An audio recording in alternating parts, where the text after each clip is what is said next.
Сега Добро утро, Европа продължава. Днес е ден на национален траур за загиналите в дискотеката в град Кочани в Република Северна Македония. В тяхна памет националните флагове на държавните институции у нас ще бъдат свалени наполовина. Сега на пряката ни линия от Скопие е Денко Малески. Той е първият министър на външните работи на югозападната ни съседка в периода 1991-1993 година. Господин Малески, здравейте! Добро утро на овој много тажен и траурен ден. Господин Малески, не си спомням България да е обявявала ден на национален траур за друга държава. Как този жест беше разчетен в Република Северна Македония? Сигурен сум дека ќе биде прегрнат таков гест, заедно со помошта која Бугарија ја даде уште во првите мигови после трагедијата во Кочани, рамо до рамо со нашите други соседи.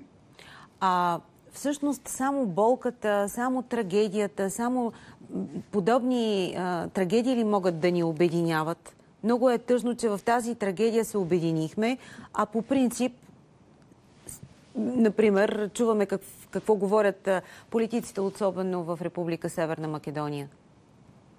Много е тажно како почна нашата приказна пред 6-7 години. Јас се обидов да интервенирам со еден текст, едно интервју со вашиот новинар Коритаров. Не беше разбрано тоа ниту на оваа, ниту на таа страна. И бугарската државна политика во тоа време имаше националисти, јастрби кои што едноставно се обидува да извршат некаков напад на оваа страна, која пак реагираше во одбрана, и тој диалог кој што требаше да го поведат либерално настроени луѓе заврши во рацете на политичарите и стана еден инструмент за добивање власт, за чувување на власт, нешто што е вообичаено и во други држави, но произведе ваква ситуација. Но виждаме, че хората са обединени. В България се извиват опашки от желаещи да дарят кръв за пострадалите в Кочани, които са настанени тук в български болници. Тоест, хората нямат проблем да се разбират помежду си. Политиците имат. Да, тоа е така, тоа е за жал така секогаш.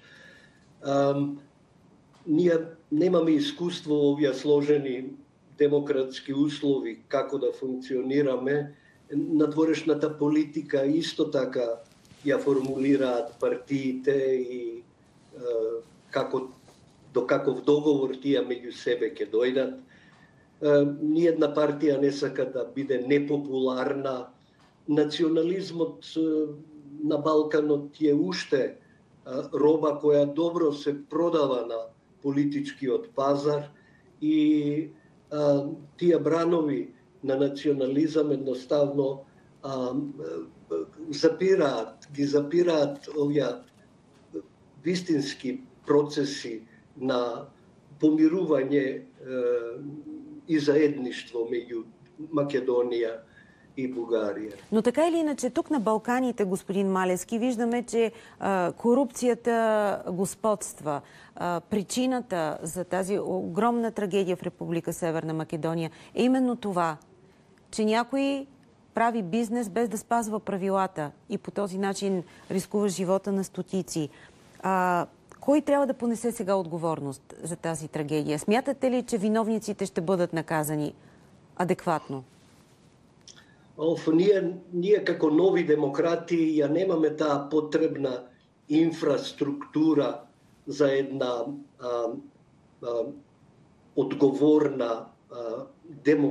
за едно одговорно демократско владење.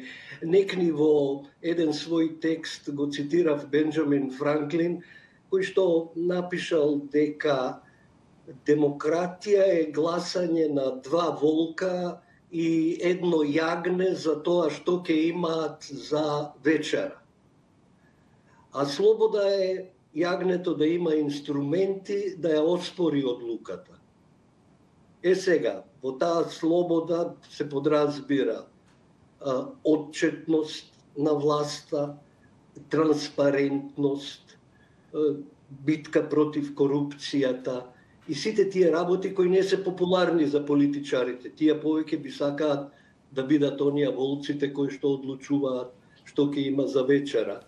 Така што ова ќе биде еден многу тежок процес на градење на ефикасни институции, како забележувам и кај нас, со ова трагична приказна во Кочани, тргнаа под трагите на таа трагедија и уште веднаш утврдија дека станува збор за нелегални дозволи, за коруптивни дейности. А смятате ли, че сега тези протести ще прераснат в нещо голямо? Това, което видяхме вчера в Кочани и в другите градове в Република Северна Македония. Имаме примера от Сърбия. Да, примерот од Србија мислам дека не може да се преслика тука. Ние имавме скоро избори и некако се, така да кажам, атмосферата се извентилира од тие трауми, од национални проблемот за корупција и така натаму, така што сега се очекува од оваа власт да покаже дали е во состојба да се носи со проблемите. Сега тука се отвараат нови опасности, а именно дали оваа ситуација сегашната власт ќе употреби за пресметка со предходната или пак ќе се концентрира на вистинска борба, како што тврдат дека ќе го направат, независно од етничка. А големи протести очаквате ли? Големи протести, голямо недоволство? Мислам дека нема да се преслика ситуацијата од Србија. Српските студенти и овој нивен долг протест веќе 2 или повеќе месеци е еден многу чуден феномен. Тие практично едноставно не се идентификуваат со ниедна од властите, незадоволни се со буквално сите партии кои што се изредија во овие 35 години независност во Србија. Ние немаме уште такво движење, иако морам да кажам дека таа одбојност кон начинот на кој што работат партиите е присутна секаде на Балканот. Имам впечаток и во Бугарија, и во Македонија, и во Србија. Но дека ќе се повтори истата ситуација тука, мислам се уште не.